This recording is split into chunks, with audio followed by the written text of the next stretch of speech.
Good morning. 大家早晨。 We are continuing with Find Us Faithful. 今日咧，我哋繼續咧去學習呢個題目啦，就係點樣神咧睇我哋為忠誠嘅僕人。 You probably heard I don't know if you heard the song. Maybe you have. It's the song The Wise Man Built His House on the Rock. 唔知你哋有冇唱一首英文嘅小朋友歌啊？叫做即係聰明人咧， Who doesn't know it? 有智慧嘅人就將佢個屋起喺磐石上面。 So let's read. Where did that come from? 呢一個比喻係由邊度嚟嘅咧？ Luke chapter 6 and Matthew chapter 7. 就係路加福音第6章啦，同埋馬太福音第7章。I'll read the Luke one first from the Message Bible. Luke 6:46 to 49. 呢個version 咧就係叫 message。 Why are you so polite with me, always saying, yes, sir, and that's right, sir, but never doing a thing I tell you? These words I speak to you are not mere additions to your life, homeowner improvements to your standard of living. They are foundation words, words to build a life on. If you work the words into your life, you are like a smart carpenter who dug deep and laid the foundation of his house on bedrock. When the river burst its banks and crashed against the house, nothing could shake it. It was built to last. But if you just use my words in Bible studies and don't work them into your life, you're like a dumb carpenter who built his house but skipped the foundation. When the swollen river came crashing in, it collapsed like a house of cards. It was a total loss. 佢話耶穌咧就話啦，點解你對我咁有禮貌啊？成日都話主啊啱啊係啊，但係咧從來咧都冇做一樣咧我叫你做嘅嘢啦。我同你講嘅説話咧並唔係咧你生命額外嘅嘢嚟嘅喎，唔係愛嚟改善你嘅生命嘅，而係咧係你生命最基本嘅嘢嚟嘅，係等你咧去將你嘅生命建立喺上邊嘅。如果你係將我同你講嘅説話咧，佢真係用喺你生命裏邊咧，你就好似咧一個聰明嘅木匠去掘得好深啦，將間屋咧就起喺一個磐石上邊。當有河水泛濫嘅時候咧，呢間屋咧仍然咧係好穩固嘅，因為呢間屋咧一起嘅時候咧就已經係預咗咧要係長壽嘅呢間屋。但係如果你只係將我嘅説話用喺查經班啊，或者根本你就唔係將我同你講嘅説話咧用喺生命裏邊咧，你就好似一個咧傻嘅蠢嘅木匠一樣咧，將間屋咧就起喺一個唔穩固嘅根基上邊。當有洪水嚟到嘅時候，呢間屋咧就好似紙牌屋咁樣咧，就會衝到爛晒啦。Okay, I also want to read the version in Matthew, a little bit different. 我哋又睇埋馬太福音佢嗰個版本啦，有少少唔同嘅。Chapter 7, verses 24 through 27. These words I speak to you are not incidental additions to your life, homeowner improvements to your standard of living. They are foundational words, words to build a life on. If you work these words into your life, you are like a smart carpenter who built his house on solid rock. Rain poured down, the river flooded, a tornado hit, but nothing moved that house. It was fixed to the rock. But if you just use my words in Bible studies and don't work them into your life, you are like a stupid carpenter who built his house on the sandy beach. When a storm rolled in and the waves came up, it collapsed like a house of cards. 馬太福音7章24至到27節係耶穌嘅説話。耶穌話：我同你講嘅嘢咧，並唔係你生命當中額外嘅，有事情發生嘅時候先係應用嘅。反而咧係你生命嘅根基嚟嘅，係等你咧將你嘅生命建立喺我同你講嘅説話上邊。當你去將我同你講嘅説話咧，你應用喺你生命當中咧，你就好似一個聰明嘅起屋嘅人啦、木匠啦，將佢嘅屋咧起喺堅固嘅磐石上邊。當落雨啦，當洪水嚟到啦，甚至咧係龍捲風嚟到，都冇嘢係可以搖動到呢間屋嘅，因為佢喺磐石上邊係好堅固咁樣起喺磐石上面。但係如果你只係用我嘅説話係喺查經班先用啊，或者你唔將佢咧應用喺你生命當中，你就好似一個愚蠢嘅木匠咧，將屋咧起喺沙灘上邊啊。當有風暴嚟到，當有大浪嚟到，呢間屋咧就好似一個自拍屋咁樣咧，就會冧㗎。So you see the smart carpenter, the thing he did was he built a good foundation. 呢度咧有一個聰明嘅木匠啦，聰明嘅人，佢將屋咧就起喺一啲好嘅根基上邊。And Jesus says, it's a comparison that Jesus is using, and he's saying the building a good foundation is like something. What is it? 耶穌呢度係比喻嚟嘅，好嘅根基磐石。咁其實比喻緊啲乜嘢？代表緊啲咩？ Now the one in English we just read, I don't know if you missed it, there's another translation. The NIV says, therefore, anyone who hears these words of mine and puts them into practice is like a wise man who built his house on the rock. 呢一度咧就經文咧就寫啦，係凡聽見我這些話又遵行的，就像聰明的人把自己的房子蓋在磐石上。Luke 6:47 says the same thing. As for everyone who comes to me and hears my words and puts them into practice, I will show you what they are like. 路加福音6章47節啦，就係話每一個嚟到我面前咧，甚至咧係遵行嘅人咧，佢就係將自己嘅我要指示你們，他像什麼人。So, building a house with a strong foundation, that's what we're asking, what does it mean? Okay, what does that mean? According to Jesus, means being obedient to Jesus. 耶穌話咧，將屋咧起喺磐石上面係咩意思啊？原來就係咧服從耶穌嘅意思，遵行。Being obedient to Jesus is another way of saying being faithful, what we're talking about. 同時間咧，亦都係對上主忠誠嘅意思。The faithful servant in the parable we talked about a few weeks ago, the faithful servant or the manager is the one who, when the master returns, is found to be doing what the master had instructed before he left. 上個星期咧，我哋講到一個比喻啦，就係一個忠誠嘅僕人，一個忠實嘅僕人係點嘅咧？就係當佢嘅主人再翻嚟嘅時候咧，佢就喺主人離開嗰個期間係做主人指示佢要做嘅嘢咯。And according to the parable we just read, being obedient to Jesus or being faithful is wise. 我哋睇翻頭先嗰個比喻啦，就係原來我哋服從耶穌，原來我哋遵行佢講嘅説話係聰明喎。On the flip side, being disobedient is then foolish.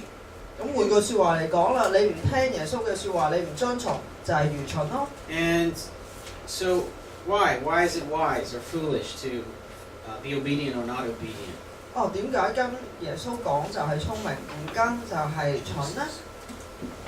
Now, the very simple answer is that when we are regularly obedient and faithful to Jesus, this gives us a good foundation for life so that when troubles come, we can withstand them.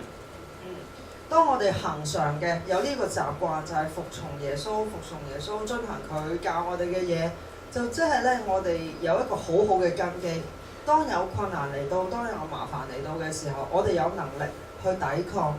去抵禦呢一啲麻煩、呢啲困難。A lifestyle of disobedience to Jesus is foolish because it means we're without any foundation at all. And when the troubles of life come, we succumb. Like in the song, the house of our life falls flat, goes splat.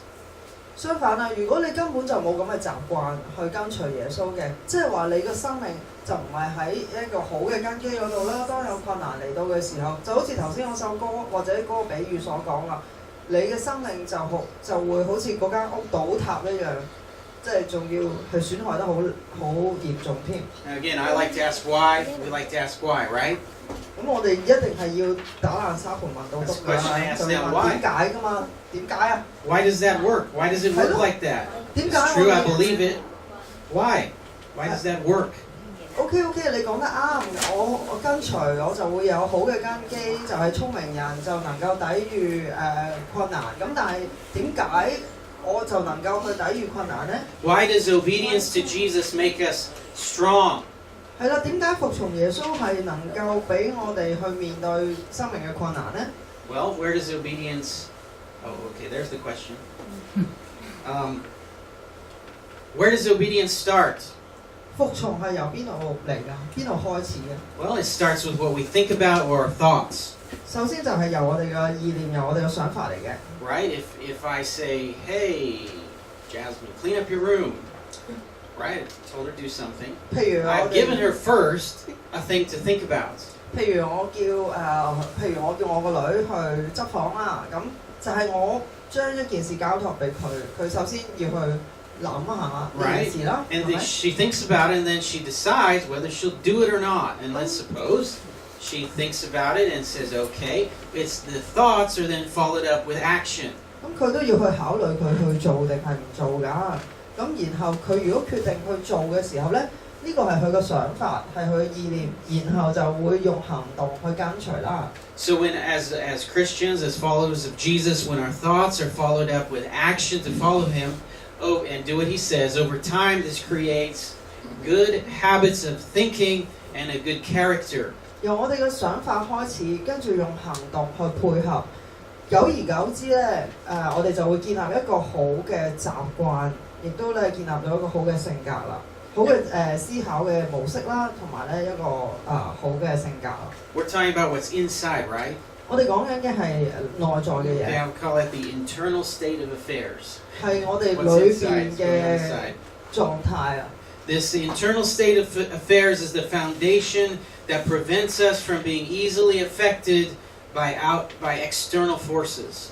當我哋咧個內在嗰個心態嗰個狀態咧，嗰個根基咧係打得穩陣、打得好嘅時候咧，我哋就唔會受到外邊嘅事情所影響到我哋。Okay, again, there's two sides of this story.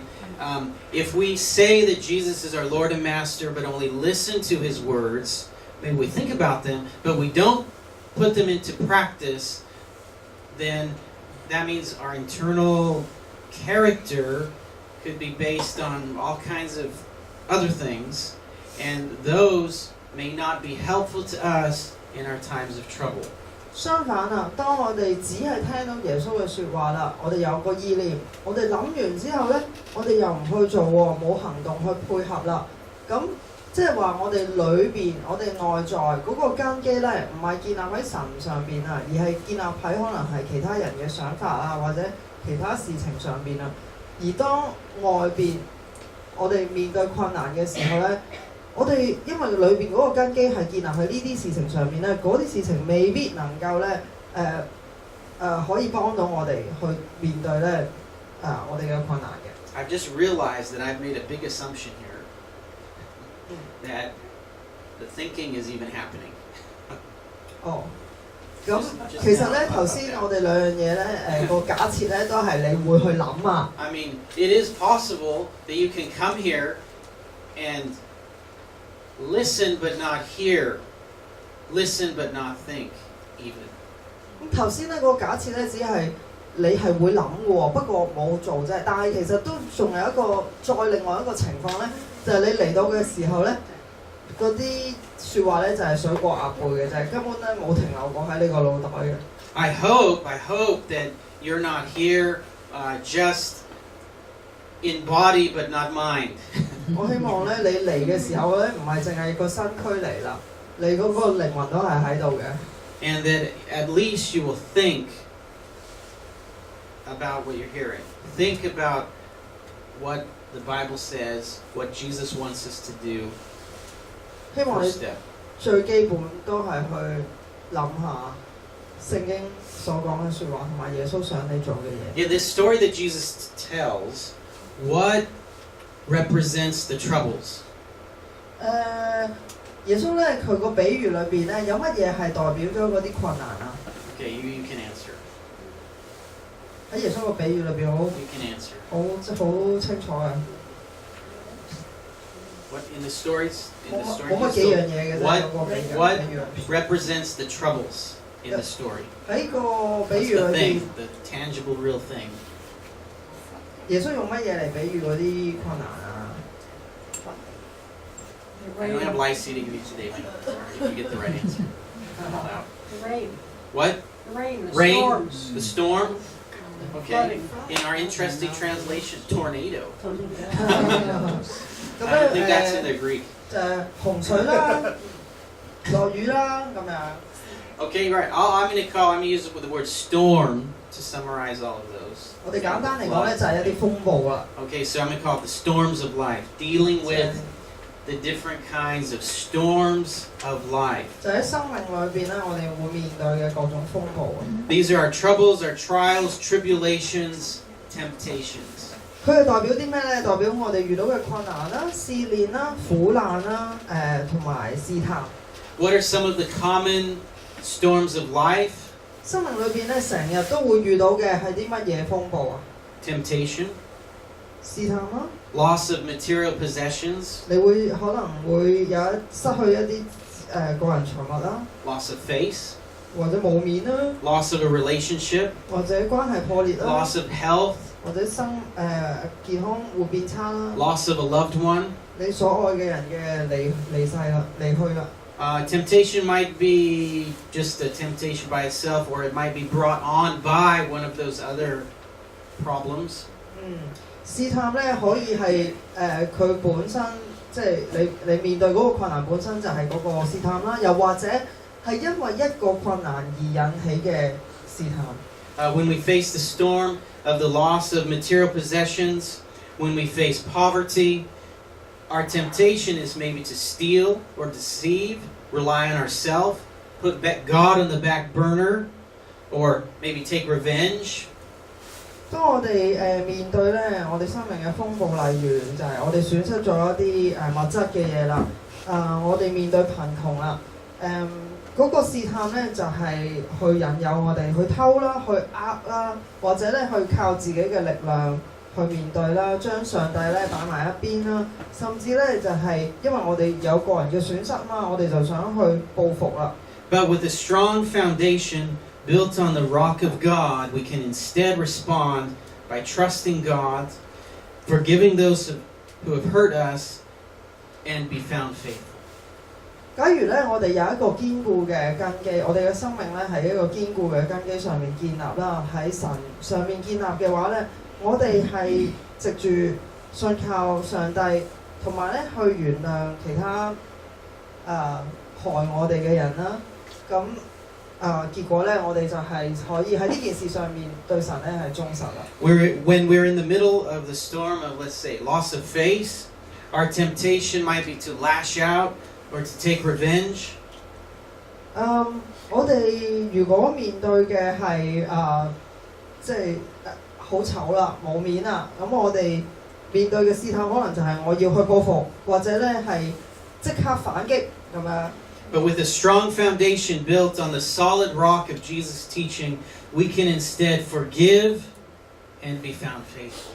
但係假如咧，我哋嘅生命咧係建立喺耶穌呢個堅固嘅磐石上邊嘅話咧，我哋能夠去靠住主咧去原諒嗰啲令到我哋可能冇面嘅人啊，然後咧就神咧看我哋為中心。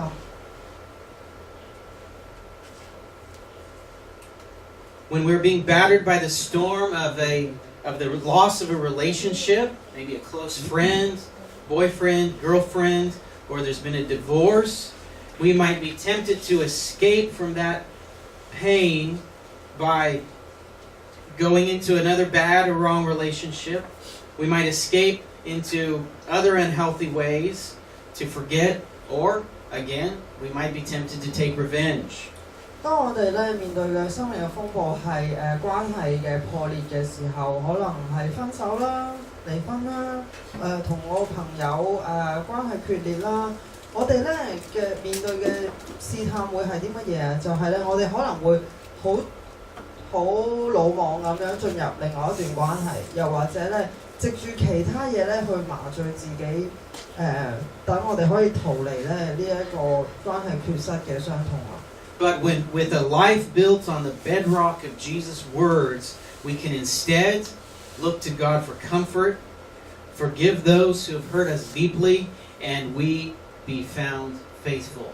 但係假如我哋嘅生命係建立喺耶穌呢個堅固嘅磐石上邊，我哋可以靠住神咧得到安慰，同埋咧原諒嗰啲傷害過我哋嘅人。跟住咧神咧看我哋為中心。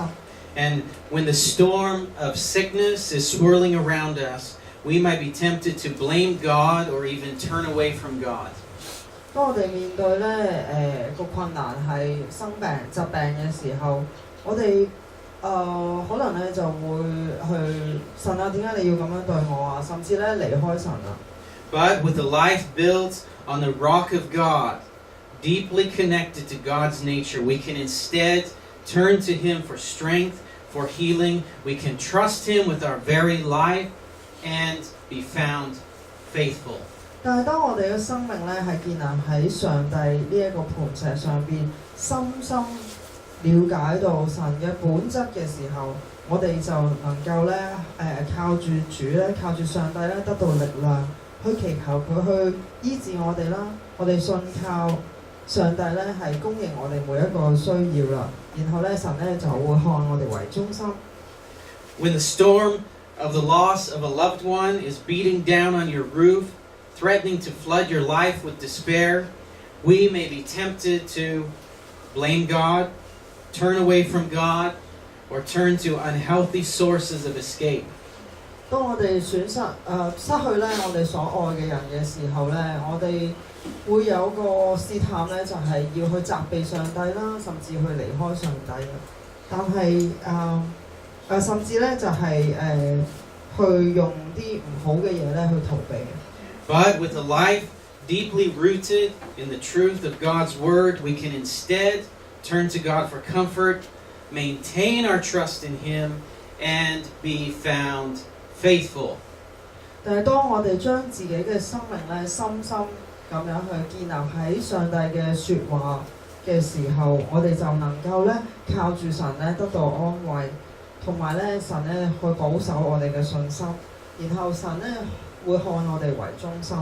When the storm is pure temptation, 可能咧我哋面對嘅就係單純嘅試探。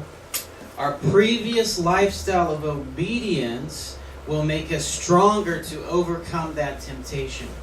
當我哋咧，如果一早已經建立好一個好嘅生活模式啦，就係跟隨耶穌啦，服從耶穌。如果我哋一開始已經有呢一個生活模式嘅時候，當我哋面對試探，我哋就能夠咧去有更加大嘅力量去克服啦。We'll have the kind of mental strength or toughness that has been built up over time. 我哋就更加有嗰個韌力啊，更加有嗰個力量咧去面對啦。而呢一個韌力咧，力量咧係由每一日好微小每一件事去服從耶穌嗰度建立起嚟嘅。Because we have been faithful in small things, a big thing, a trial will be easier to overcome.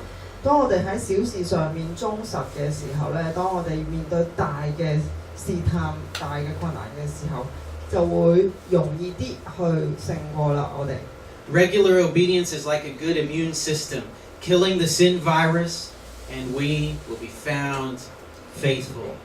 我哋恒常有一個習慣去服從上帝咧，就好似咧一個好嘅免疫系統咁樣喎。當我哋有病菌遇到有罪嘅試探嘅時候，我哋就能夠去抵禦得到，然後咧神咧會看我哋為中心。So every day, in small things, good or bad, our thinking and habit must be to look to God first. 所以啦，每一日喺小事上邊，無論係好定係唔好，無論係我嘅思想，無論係我嘅習慣，我哋面對呢啲種種事情嘅時候，我哋都應該要將上帝咧放喺第一位。It's to put Jesus' words into practice, be obedient, do what He says. 亦都要將咧耶穌教我哋嘅説話咧，真係用出嚟，真係遵行出嚟。Then when a big problem strikes, I'm mentally prepared to do the same. 然後咧，當真係有壞事發生啦，我仍然咧係能夠因為我一早已經預備好自己去就好似平時面對小事情上面，我要同樣嘅去向上帝忠心。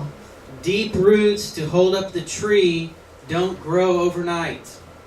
一棵樹啦，佢個根佢生長得好深，能夠穩穩咁樣抓住泥土，呢一啲根唔會一晚就能夠長成嘅。This parable that Jesus told puts the responsibility on the builder to lay the foundation.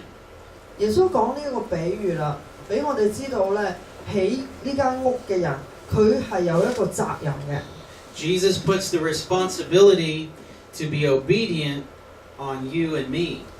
就係呢個起屋嘅人，佢自己負責去決定呢一間屋係起喺乜嘢根基上面，所以其實耶穌都將呢個責任咧放咗喺我哋身上，我哋係要決定我哋係咪要去遵行神嘅説話。And the reward is really a natural outcome of that effort. 如果你講到要有獎賞嘅話咧，其實個獎賞咧係好自然嘅結果嚟嘅。The disaster awaiting the disobedient Christian may not be so much a punishment as a natural outcome. 相反啊，嗰個譬如房屋倒塌得好厲害，我哋個生命一蹶不振，呢一個亦都係一個好自然嘅結果嚟嘅。就係如果你係唔服從上帝嘅教導嘅時候，頭先所講嗰個苦難係好自然會發生嘅。The storms will come. 我哋生命係會面對困難，會面對風暴㗎。Will you be found faithful and strong when they come? 但係你嘅生命係準備好迎接呢啲事情嚟呢？當呢啲風暴發生喺你身上嘅時候，你有冇能力去應付呢？ Let's pray. 我哋一齊去祈禱。Dear Jesus, your words are the life-giving bread that we often ignore for the junk food of life. 耶穌基督啊，你嘅話語就係生命嘅糧，但係好多時候我哋會用好多垃圾食物咧去餵飼我哋自己嘅生命。Please open our eyes so we can see how being obedient to you gives us that essential spiritual nourishment, making us strong to fight the spiritual fight and run the spiritual race so that one day we will be called your good and faithful servant. 神啊，求你開我哋嘅眼咧，俾我哋知道咧，去服從你係對於我哋靈命嘅餵養啊，係幾咁重要啦。好讓我哋咧面對困難嘅時候，能夠去勝過呢個屬靈嘅爭戰，能夠咧去繼續去行我哋呢個屬靈嘅路程啊。然後咧，直到一日咧，你會稱讚我哋係忠心又好嘅僕人。Jesus, in your name we pray. 耶穌，我哋奉你嘅名去祈禱。